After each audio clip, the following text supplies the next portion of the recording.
Buenas tardes, queridos hermanos.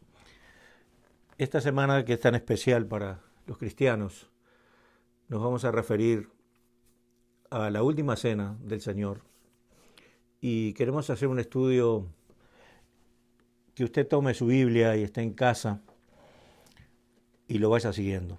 En el capítulo 13 de Juan, mientras usted busca y lo tiene allí, nosotros vamos a orar y presentarnos al Señor. Oremos. Padre, otra vez gracias por cuidarnos, por tenernos en tus manos, Señor. Todo el mundo está gobernado por ti y tú sabes todas las cosas. Eso nos da consuelo, nos acerca a ti en una realidad palpable y nosotros te rogamos, junto aquí con mi hermano David, te rogamos por cada uno de nosotros, de nuestras familias, aquellos que de un modo o de otro tienen que movilizarse, salir de sus casas, enfrentando los peligros que hay. Señor, rogamos por tu protección, que les cuides y que nos podamos ver pronto, cara a cara, estrecharnos las manos como antiguamente lo hacíamos y juntos poder cantar y poder alabar tu nombre. Gracias otra vez en el nombre de Cristo nuestro Señor. Amén. Dice la palabra del Señor en Juan capítulo 13, antes de la fiesta de la Pascua, sabiendo Jesús que su hora había llegado para que pasase de este mundo al Padre, como había amado a los suyos que estaban en el mundo, los amó hasta el fin. La idea que maneja el Señor aquí es un amor serio, un amor perpetuo. Y a nosotros nos consta que el Señor nos ama, aún en circunstancias muy difíciles, aún en el pecado, cuando tenemos que arrepentirnos de nuestras maldades, el Señor muestra su amor, su misericordia hacia nosotros. Dice aquí, a los discípulos los amó hasta el fin. Esta era una cena, era la última cena, y comienzan a aparecer algunos detalles de lo que yo llamaría un ejemplo para nosotros. Lo dice la Escritura, pero yo llamaría un ejemplo para nosotros hoy, un ejemplo a seguir. Los ejemplos no son para que aplaudamos y digamos qué bonito fue, sino para seguir, nosotros que creemos en esto. Capítulo 13, verso 2 dice, cuando cenaban, como el diablo ya había puesto en el corazón de Judas Iscariote, hijo de Simón, que le entregase, sabiendo Jesús que el Padre le había dado todas las cosas en las manos y que había salido de Dios y a Dios iba, se levantó de la cena. Hagamos un paréntesis aquí. Estamos cenando y de repente alguien interrumpe nuestra cena y se levanta. No hay un pedido de disculpas, no hay un permítame, no hay nada. El Señor dice, el relato dice, que se levantó de la cena. Levantarse de la cena significó para este tiempo el liderazgo del Señor bien marcado. Un líder no va a pedir permiso para hacer las cosas. Y nuestro Señor y Salvador estaban marcando su liderazgo aún en estos tiempos difíciles. Recuerde lo que dijo anteriormente. La iniciativa de Judas Iscariote, hijo de Simón, era que le iba a entregar. Ya el diablo había conquistado su corazón, iba a entregar al Señor. Bueno, aquí está. Se levantó de la cena y dice, se quitó su manto, se liberó de su ropa pesada, de su ropa que le impedía tal vez el movimiento, y tomando una toalla, se la ciñó, la ató a su cuerpo, luego puso agua en un lebrillo y comenzó a lavar los pies a los discípulos y a enjugarlos con la toalla que se había ceñido. Notemos una tarea muy diferente aquí. En Mateo capítulo 15, versículo 2, nos relata que los judíos tenían una tradición de los ancianos y ellos no comían nada sin lavarse las manos. Mateo 15, 2 habla de esto y Marcos 7, versículo 3, dice que se lavaban muchas veces antes de comer. En una oportunidad los discípulos estaban espigando y comían las semillas y fueron criticados porque comían sin lavarse las manos. Entonces, había una tradición que todo el mundo debía lavarse las manos antes de comer. Y esto era riguroso. Y sin duda, todos lo hacían, por higiene y por tradición. Ahora, notemos algo aquí interesante. El Señor se levanta de la cena, se ciñe con una toalla y va a lavar los pies de los discípulos. Una escena un poco particular. Vamos a ver qué hizo el Señor cuando enfrenta a Pedro, y esto también es un ejemplo a nosotros. Dice que llegó a Pedro, versículo 6, vino a Simón Pedro y Pedro le dijo, Señor, ¿tú me lavas los pies?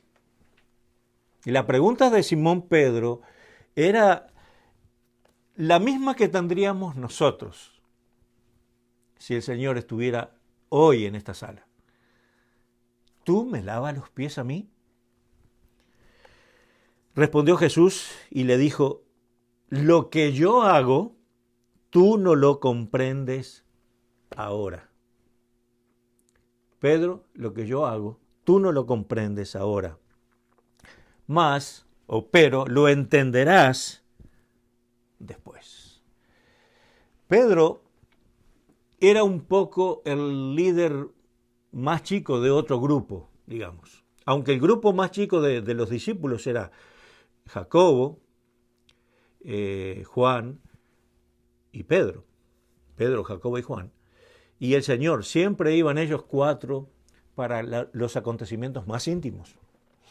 Este Pedro, íntimo con el Señor, rehúsa o pone un pretexto para que el Señor no lave sus pies.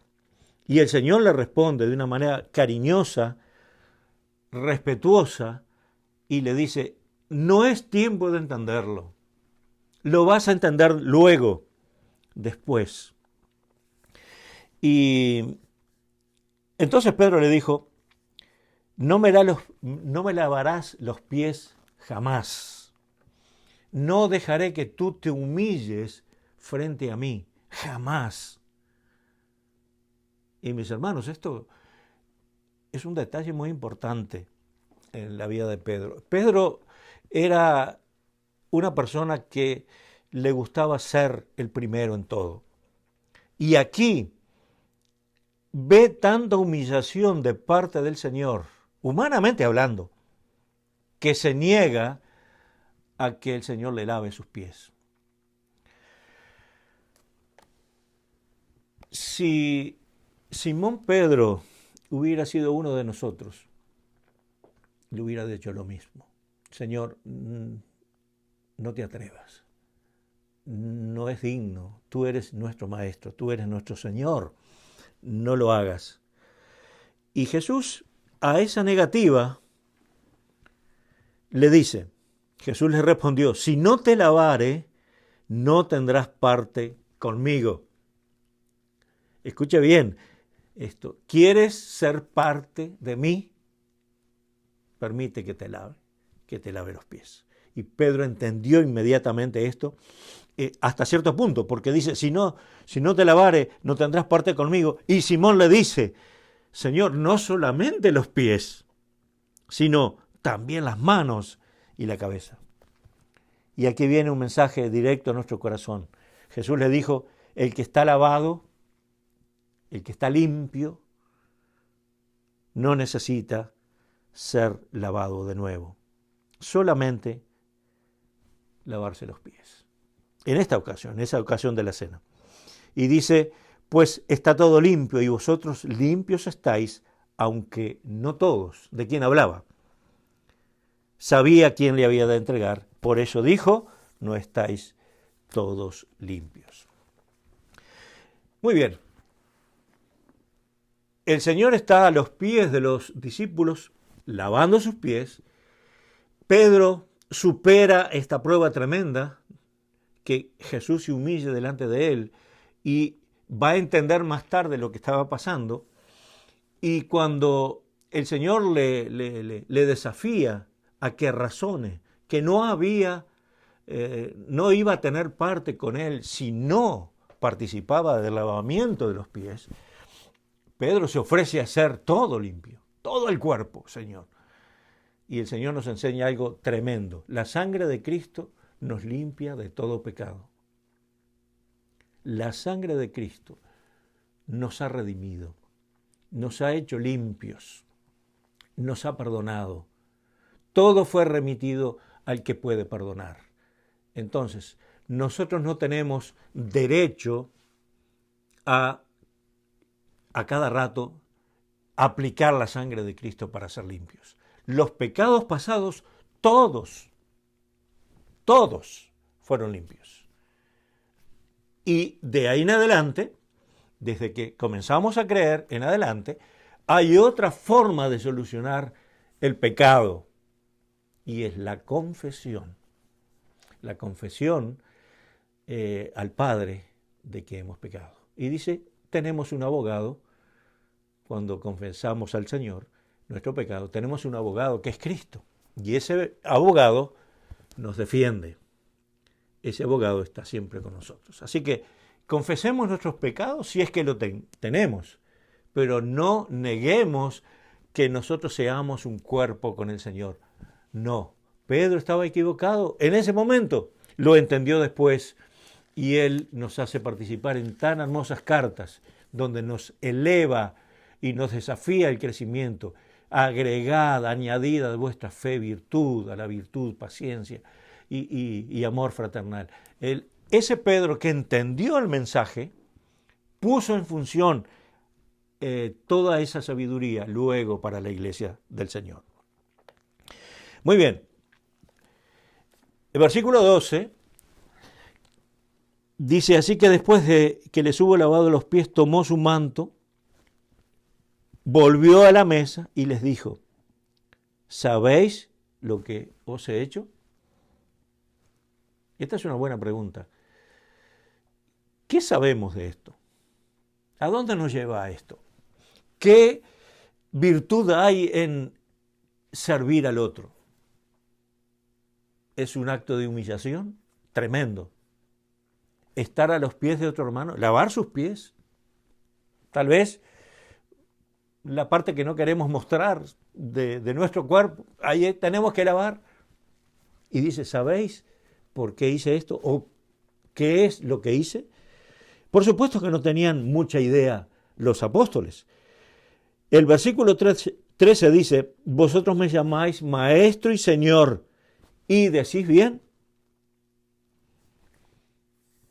Pues si yo, decís bien porque lo soy, pues si yo, el Señor y Maestro, he lavado vuestros pies, vosotros también debéis lavaros los pies unos a los otros.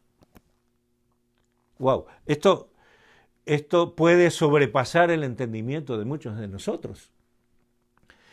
Si el Señor nos pidiera o estuviera en esta sala y nos pidiera este mandamiento ahora y Él estuviera mirando si lo hacemos o no lo hacemos, ¿cuál sería nuestro pensamiento? Tal vez como Pedro, negarnos, quedar al margen. Pero el Señor nos llama a la participación. Él es el Maestro y Señor. El Señor dijo, y ustedes dicen esto porque es eso lo que soy. Y si yo, el Maestro y el Señor, he lavado vuestros pies, ustedes deben participar en el servicio unos con los otros. Cuando nos enteramos que los hermanos necesitan oración, oramos. Cuando necesitan algo para la comida, tratamos de proveer. Cuando necesitan de nuestro tiempo, acompañamos. Eso es un servicio. No podemos dejarlo fuera. Si nosotros queremos realmente estar a disposición del hermano, no será un espectáculo estar a sus pies. Será una representación de lo que hacemos diariamente, porque el Señor se puso al servicio y nos dejó una enseñanza. Entonces, si nosotros estamos al servicio uno del otro, habrá momentos más humillantes que lavar los pies. Habrá momentos, circunstancias mucho más humillantes, porque no seremos comprendidos. Y a veces el acto de lavar los pies es simplemente físico. Y pasa, es un momento y pasó.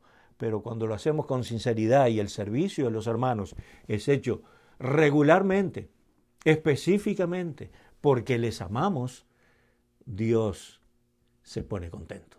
Así que hagamos un servicio al que necesita y Dios estará contento por obedecerle a nosotros. Dice algo más. Versículo 17, de cierto os digo, el siervo no es mayor que su señor, ni el enviado es mayor que el que le envió. Si sabéis estas cosas, bienaventurados seréis si las hiciereis. Obedecer al Señor trae dicha, bienaventuranza. No hablo de todos vosotros, yo sé a quienes he elegido, mas para que se cumpla la Escritura, el que come pan conmigo levantó contra mí su calcañar. Desde ahora os lo digo, antes que suceda, para que cuando suceda creáis que yo soy. De cierto os digo, el que recibe al que yo enviare, me recibe a mí, y el que me recibe a mí, recibe al que me envió. Hagamos bien los deberes. Esto sucedió una sola vez. Cuando sucede esto, Pedro y los demás apóstoles estaban reunidos a la mesa. No le importó al Señor la tradición, no le importó al Señor lo que los ancianos pensaran, no le importó eso. Él estaba a la cena, a la mesa, fue, lavó los pies de los apóstoles y vuelve a la mesa. Esto en la tradición judía era imposible. Debía haberse lavado muy bien las manos. ¿Entiende lo que quiero decir? Muchas cosas estamos siguiendo porque solamente el que mira nos va a juzgar. Nosotros, queridos hermanos, tenemos que hacer las cosas para Dios. El mundo está perdido. Hoy más que nunca necesita oír del Evangelio. Estamos como encerrados, pero la oportunidad es en medio de la familia. Tal vez haya alguien que no conoce a Cristo. Y es en este momento que se va a manifestar el poder de Dios en ellos, por tu comportamiento, por tu servicio, y porque tienes que hacer a favor de esa persona, un hijo, un esposo, un primo que no conoce al Señor, vas a hacer mucho por él y él se va a dar cuenta del amor y la obediencia. Sirvamos a Dios, sirvamos a Dios. Las tradiciones nos han alejado de Dios. Los requisitos que el mundo pone nos han alejado de Dios. Pero el Señor está cerca, el Señor está a la puerta, el Señor, por así decirlo, está a la mesa. Está a la mesa. En ese mismo momento de la última cena, hubo un momento muy importante que el Señor dijo que el que mojaba su pan en la copa, conmigo me va a entregar. El traidor estaba allí. Y permítame algo simplemente mío. El carácter de Cristo es fundamental. Su amor, su entereza, no se movió de su propósito y estaba comiendo con el enemigo.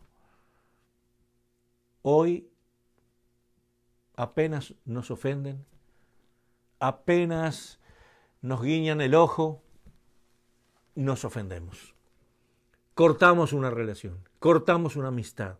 El Señor comió con el enemigo y no perdió su carácter, no rebajó su santidad. Simplemente era su deber. ¿Cuántas veces nos ha tocado? ¿Cuántas veces nos ha tocado, hermanos, darle una mano al que aparentemente no lo merece? Ayudar al que aparentemente no deberíamos ayudar.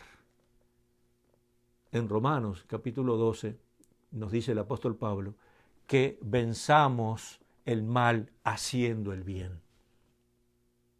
Ese es nuestro deber.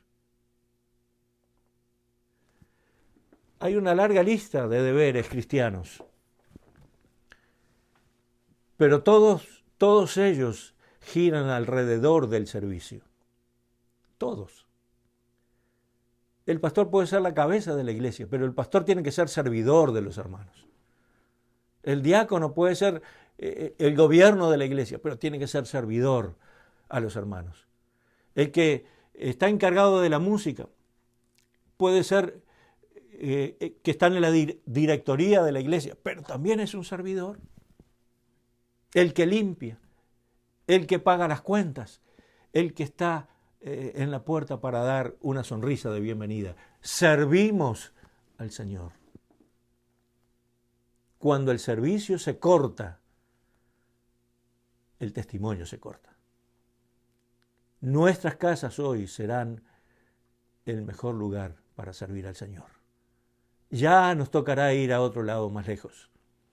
Pero a veces le decimos al Señor y oramos, mándame, Señor, donde sea que me necesites. Y el Señor hoy nos metió en nuestras casas. Quiere decir que es muy curioso. Algo hay que arreglar en casa porque nos tenemos que quedar. Así que arreglémoslo, sirvamos a nuestra familia, a los vecinos, a la comunidad. El Señor está pronto, listo para volver en cualquier momento. Hay dos cosas muy importantes que quizá vale la pena destacar en estos días. Hay muchos hablando de la venida del Señor.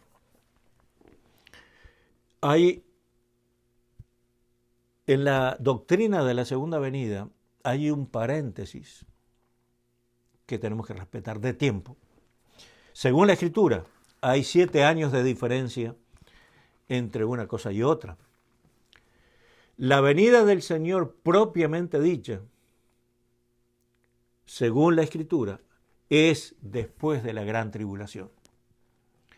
Pero el rapto de la iglesia, que la iglesia se va con Cristo, según 1 Tesalonicenses 4, no debemos estar inquietos o estar preocupados como aquellos que no tienen esperanza, porque sabemos que el Señor va a venir en las nubes, va a dar la orden como una voz de trompeta, y los muertos en Cristo van a resucitar.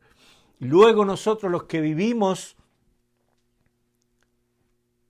seremos llevados con el Señor en las nubes para estar para siempre con el Señor.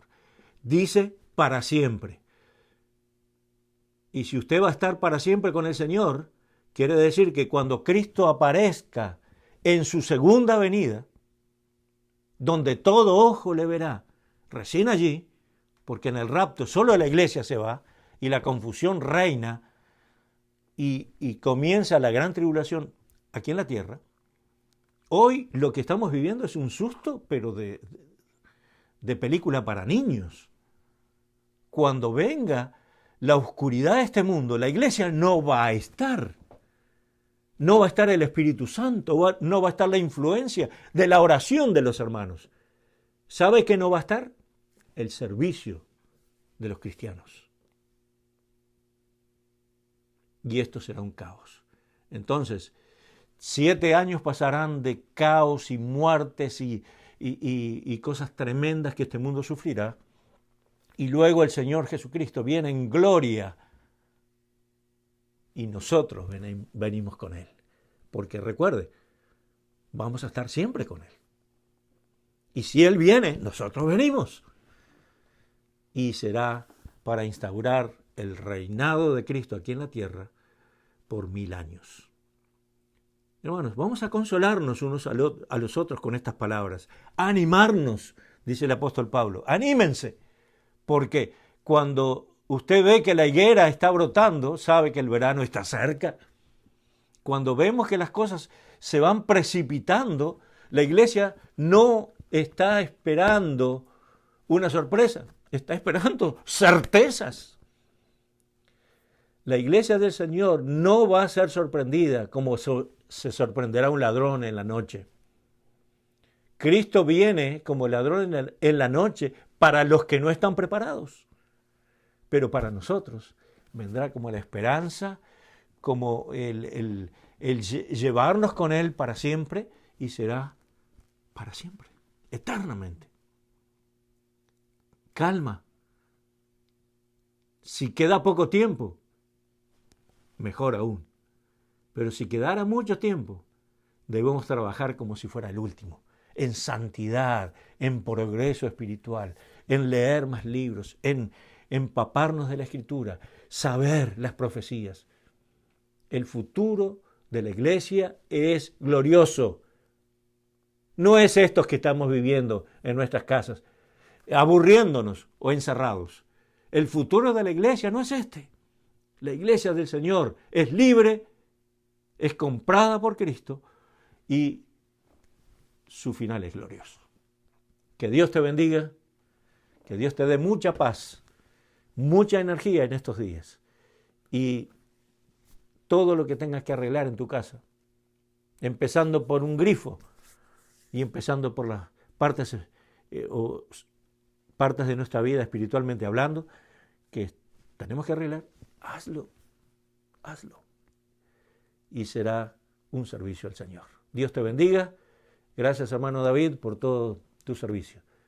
El Señor les bendiga a todos.